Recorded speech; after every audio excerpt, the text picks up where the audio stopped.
parents under the Constitution and natural law have a fundamental right to raise their children according to their religious as well as their personal beliefs. This has been upheld by the U.S. Constitution as well as the U.S. Supreme Court.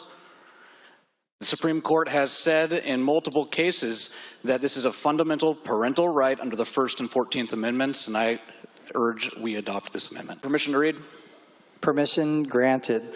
All right, so this is the effect statement for the amendment. Adds medical or health records to the extent permitted by federal law to the definition of education records. So the HIPAA and FERPA argument, I understand that. That was taken into consideration when drafting of this amendment.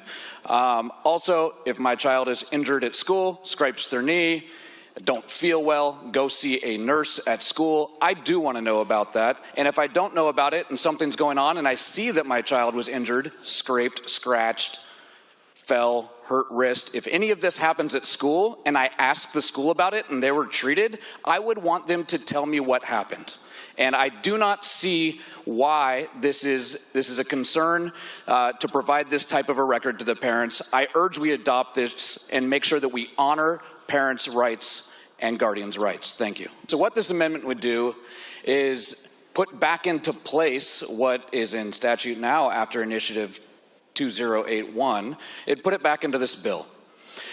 What it would allow is parents to request health information, medical records that are obtained by schools when they request it. You know, I'm hoping there's not a whole lot of medical treatment going on in our schools without parents knowing about it, but if there is, and there's nothing to hide, I don't see an issue why parents cannot access that material. One of the arguments that I know may be brought up tonight is going to be the mature minor doctrine. That's something that was already litigated in our courts here in Washington, and in January of this year, the courts have now held that all of Initiative 2081 are in effect and are valid. So, with that said, if there's nothing to hide from the parents or the guardians, which is also in this amendment, we should adopt this amendment and make sure that parents or guardians have access to records for when their children are treated in the schools. Thank you. The real concern here, though, is parents should know, guardians should know what is going on with their children. If they're suffering, if there's a mental health illness, if there's mental health concerns, if they need treatment, if they need counseling, this is something the parents should be involved in the decision making. In fact, the parent and the child should be the ones making the decision, not the schools. My concern is that children in our schools are receiving mental health treatment and it's being not just not communicated with parents, but actively hidden. That's a concern that I have, and many of my constituents have the same concern.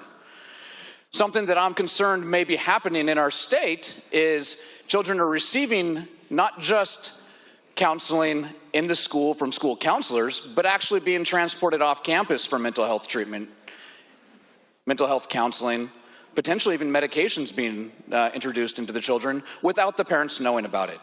What this amendment's going to do is ensure that if a parent asks, they will receive the mental health records for their child that are being held and obtained at the school. So I urge that you join me in adopting this amendment. Thank you. I urge a yes on this amendment.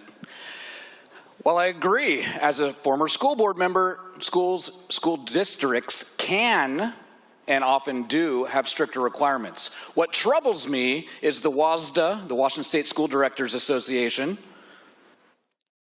Their policy, their model policy, allows 13, 14-year-olds to excuse them, and even as young as 9 years old to excuse themselves and for it to remain confidential. That's the model policy from WASDA, and that's troubling. Not just that they're going to get this care without their parents knowing, but what's more troubling is with the rampant crime in a lot of our cities, with the human trafficking that's been going on up and down the I-5 corridor, we are allowing students to excuse themselves from school and go out into public without their parents even knowing about it. And it is dangerous out there. We are one of the most dangerous, if not the most dangerous state in the country. And we're excusing 9-year-olds to go out in public No supervision for who knows how long and who knows how often. We have the ability to fix that with this amendment. I urge a yes. I too want to have my children and all the children of Washington to have a safe and supportive learning environment.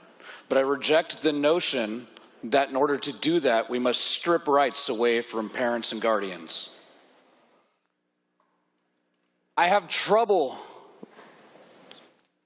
believing that the best way forward for a child's mental health is to make sure that the parents don't even know what's going on. I have trouble saying as young as 9 years old, a child can excuse themselves from school into this dangerous environment. Those are some of the policy issues I have with this legislation. But I also have grave issues with the procedural manner in which this got here. I have trouble rectifying how 450,000 plus people's votes and then the adoption by this body can be outweighed by agencies in our government who have issue with the underlying policy. I have trouble saying that we're going to block the people from even having the chance to run a referendum on this policy and have it go to a vote. We gave the chance tonight, and unfortunately, the people are being cut out of the decision. This is going to affect our state for a long time. We need to be rebuilding trust. The underlying policy that we're changing with this legislation today stems from years of distrust in the system. Years of distrust. If there was so much issue with this policy when it came up before, it should have gone to the people for a vote.